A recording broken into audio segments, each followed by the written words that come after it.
இயேசுவின் அன்பு இதயங்களுக்கு காலை வணக்கம். இந்த நாள் உங்களுக்கு ஆசீர்வாதமாக அமைய வாழ்த்துக்கள்.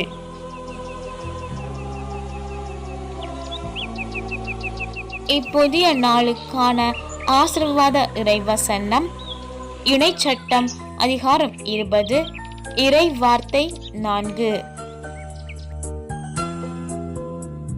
உங்களுக்காக உங்கள் பகைவருக்கு எதிராக போர் புரியவும் உங்களை காப்பாற்றவும் உங்கள் கடவுளாகிய ஆண்டவரே உங்களோடு செல்கிறார்.